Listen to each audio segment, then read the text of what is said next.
Presiden Prabowo Subianto mewanti-wanti jajaran menteri dan pejabat di Kabinet Merah Putih saat menghubungi dirinya melalui sambungan telepon selama lawatan ke luar negeri. Meski meminta para pejabat dan menteri agar tetap berkomunikasi dengan dirinya saat ada hal penting, Prabowo juga mewaspadai akan ada banyak telinga yang ingin mendengar. Sehingga jika berkaitan dengan yang rawan dan rahasia tidak disampaikan melalui sambungan telepon. Lantas, benarkah ada penyadapan terhadap Presiden Prabowo?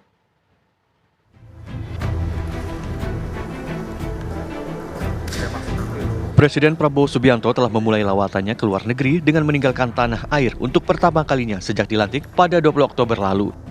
Prabowo akan mengunjungi sejumlah negara selama beberapa hari mendatang dan mempercayakan jalannya pemerintahan di dalam negeri kepada Wakil Presiden Gibran Rakabuming Raka serta jajaran Kabinet Merah Putih. Sebelum meninggalkan tanah air, Presiden Prabowo memberikan arahan kepada jajaran menterinya. Prabowo menegaskan agar para menterinya dapat berkomunikasi secara aktif dan terbuka selama ia berada di luar negeri. Namun ia juga mewaspadai agar tidak menyampaikan pesan rahasia dalam sambungan telepon karena rawan untuk disadap. Silakan gunakan teknologi, ya. Tetapi tentunya hal-hal yang rawan tidak perlu lewat telepon. Ya kan, ini zaman modern ini banyak telinga yang ingin dengar, ya kan. Jadi, tapi kalau saudara ingin menyampaikan hal-hal yang penting, silahkan, ya. Saya membuka pintu. Bukan pertama kali ini pemimpin Indonesia disadap. Paling menghebohkan saat telepon pribadi Presiden RI ke-6, Susilo Bambang Yudhoyono ternyata disadap pemerintah Australia pada tahun 2013. Menlu RI saat itu, Marty Natalegawa, langsung menarik Dubes RI di Canberra dan mengirim surat protes resmi. Perdana Menteri Australia Tony Abbott menolak meminta maaf dan berdalih penyadapan telepon hal biasa. Presiden RI kelima Megawati Soekarno Putri juga mengaku teleponnya disadap saat berpidato di Hari Sumpah Pemuda 28 Oktober lalu. Mega mengatakan tak punya ponsel karena tahu bakal disadap. Bahkan dirinya suka menelpon petinggi PDIP seolah-olah bicara hal sensitif, lalu di akhir pembicaraan mengatakan sudah puas belum disadapnya, sambil tertawa. Dari Jakarta, tim TV One mengabarkan. Pemirsa, Presiden Prabowo Subianto ini mewanti-wanti agar jajaran menteri dan pejabat Kabinet Merah Putih tidak menyampaikan pesan rahasia dalam sambungan telepon karena rawan disadap. Sebelumnya, isu penyadapan juga ramai saat Presiden RI ke-6 Susilo Bambang Yudhoyono. Ya, bagaimana kemudian keamanan komunikasi untuk Presiden Prabowo hingga diwaspadai bisa disadap? Untuk membahasnya kita sudah bersama dengan sejumlah narasumber.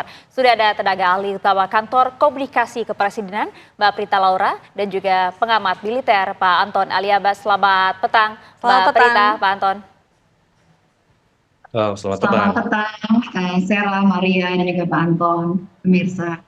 Ya, langsung saja saya mau ke Mbak Laura. Mbak, kalau kita lihat dan perhatikan pada saat Pak Prabowo kemudian menyampaikan itu di rapat bersama dengan kabinet, gitu, disampaikan bahwa di zaman modern ini banyak telinga yang ingin mendengar. Ini maksud pernyataan seorang Presiden Prabowo ini apa, Mbak Prita? Ini adalah satu bentuk kehati-hatian yang memang harus dimiliki oleh pemimpin-pemimpin negara ini.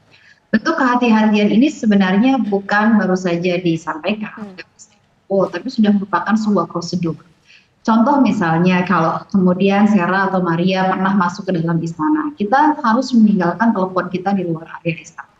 Begitupun juga rapat kabinet hingga saat ini, menteri-menteri harus meninggalkan teleponnya di luar area istana. Saya pun juga ketika kemudian masuk ke dalam area istana, semua meninggalkan teleponnya di luar area istana. Ini satu bentuk kehati-hatian yang memang kita harus bangun menjadi satu protokol standar dari pemimpin negeri ini. Nah, bicara sebenarnya apa yang disampaikan oleh Presiden Prabowo adalah ingin menyampaikan bahwa beliau tetap present, tetap hadir, tetap terbuka dengan segala komunikasi. Tidak ada yang menghambat komunikasi antara para timnya, menteri-menteri yang ada di tanah air, ketika Presiden sedang menjalankan tugas di mancanegara.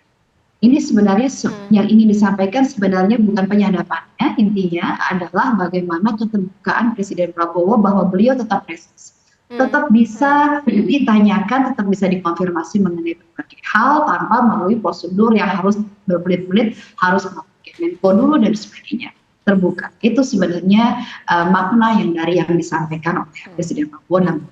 Baik, kalau itu dari Mbak Laura ya, kalau kita dengarkan dari Pak Anton sendiri melihatnya apakah sebenarnya telepon dari Presiden ini mampu disadap? Bukankah sebenarnya sudah dilengkapi juga dengan teknologi enkripsi ini sendiri? Ya, terima kasih Mbak. Cuma pertanyaannya kan sebenarnya ini masalah klasik ya, masalah klasik ketika para pejabat kita seringkali tidak sensitif dengan keamanan komunikasi. Jadi apa yang disampaikan Pak Prabowo itu sebenarnya puncak dari kegelisahan seorang pemimpin di mana dia punya anak buahnya yang seringkali tidak sensitif terhadap komunikasi sehingga harus mengumumkan itu di depan publik. Gitu. Bagaimana mungkin misalnya koordinasi dengan pejabat dan lain-lain kita menggunakan alamat email Gmail ataupun juga pakai WhatsApp gitu ya ataupun juga telepon biasa. Itu kan sebenarnya rentan terhadap penyadapan ataupun kebocoran. Ya sebenarnya tidak hanya dilakukan oleh pihak luar, tapi juga pihak domestik juga bisa melakukan penyadapan gitu. Jadi saya pikir apa yang disampaikan Pak Prabowo itu sebenarnya bentuk kegelisahan di mana anak buahnya masih nggak sensitif gitu ya, nggak sensitif terhadap keamanan komunikasi yang semestinya itu ditindaklanjuti untuk bagaimana kemudian para pejabat ini mau menggunakan platform komunikasi yang memang dikeluarkan oleh anak bangsa yang dari kita sendiri gitu. Ini bukan dari luar negeri. Kan ini sebenarnya kegelisahan yang sudah sejak lama ya. Yang Pak SBY itu kan yang ketahuan dan itu kan ketahuannya juga karena kebocoran dari Snowden, bukan dari kita sendiri gitu ya. Yang kita sendiri itu kan ketika kita membersihkan KBRI di Canberra, nah itu yang ketahuan ada alat sadapnya gitu ya. Sebenarnya kan seberapa sering gitu ya pejabat-pejabat ini dibersihkan keamanan komunikasinya, rumahnya dari penyadapan gitu. Nah itu kan itu sebenarnya kesadaran-kesadaran itu yang memang disentil oleh seorang Prabowo Subianto, itu yang saya lihat.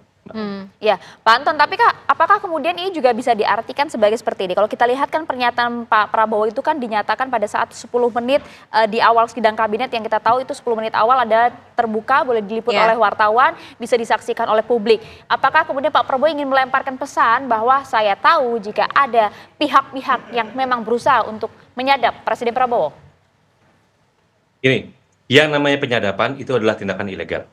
Ya, dan itu adalah tindakan umum yang dilakukan oleh intelijen ataupun pihak manapun yang ingin menguping ya. Jadi itu ilegal tapi adalah praktik umum gitu ya. Jadi siapapun bisa melakukan itu, bahkan sekarang alat sadap itu murah gitu. Nah, bagi saya itu penting. Kenapa Pak Prabowo mengingatkan nanti kalau mau ngasih tahu saya yang sensitif jangan lewat telepon ya. Nggak apa-apa lewat teknologi tapi cari yang lain jalurnya. Itu yang dia ingatkan gitu. Jadi Pak Prabowo kan seringkali dia bagi saya ingin menunjukkan bahwa saya sudah mengingatkan ya depan publik loh ini. Yang tertutupnya mungkin bisa jadi akan jauh lebih lugas gitu. Tapi di depan publik itu adalah sinyalemen bagi dia. Satu, saya tahu ya gitu ada praktik ini. Siapapun itu bisa melakukan itu. Entah itu operasinya di Indonesia, entah itu operasinya di manapun itu bisa gitu ya. Yang kedua adalah saya ingin mengingatkan anak buah saya di depan publik, makanya itu di dalam terbuka gitu loh.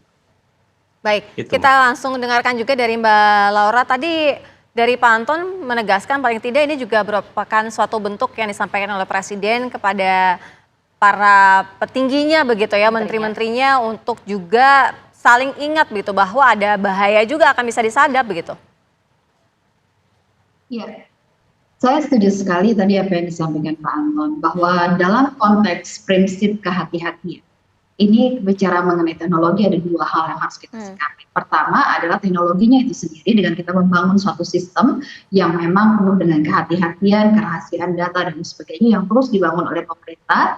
Dan kemudian yang kedua adalah kita sendiri sebagai orang, sebagai manusia yang menggunakan teknologi tersebut. Tentunya kehati-hatian dari kita masing-masing itu perlu untuk terus dibangun agar kemudian kita tidak sembarangan dalam menempatkan data-data yang sensitif melalui platform-platform yang mudah diakses atau mudah diretas. Jadi memang bagaimana membangun prinsip kehati-hatian itu disampaikan oleh Presiden Prabowo, tadi diingatkan kepada seluruh jajarannya, dan ketika itu disampaikan secara terbuka, saya sendiri walaupun tidak berada di dalam ruangan rapat kabinet juga merasa diingatkan bahwa ada hal-hal yang memang kita harus jaga, hal-hal yang berkaitan dengan kerahasiaan, jangan menggunakan peralatan teknologi yang umum. Ini sebuah kehati-hatian yang terus dibangun oleh pemerintahan saat ini ya, Presiden Prabowo dan juga Wakil Presiden Gibran. Iya, saya langsung mau ke Pak Anton. Pak Anton, kalau kita lihat ya beberapa periode tahun ke belakang gitu ya, pada saat zaman Pak SBY dan juga Bu Mega, bahkan Bu Mega juga sempat melontarkan bahwa saya adalah orang yang paling sering disadap begitu. Anda melihat hal ini sebenarnya seperti apa sih ini kemudian aksi penyadapan terhadap pemimpin tertinggi di Indonesia begitu ya? Ini apakah Anda kemudian juga bisa melihat secara ke belakang track recordnya seperti apa? Tapi dijawabin nanti ya Pak ya, usai jeda saat lagi.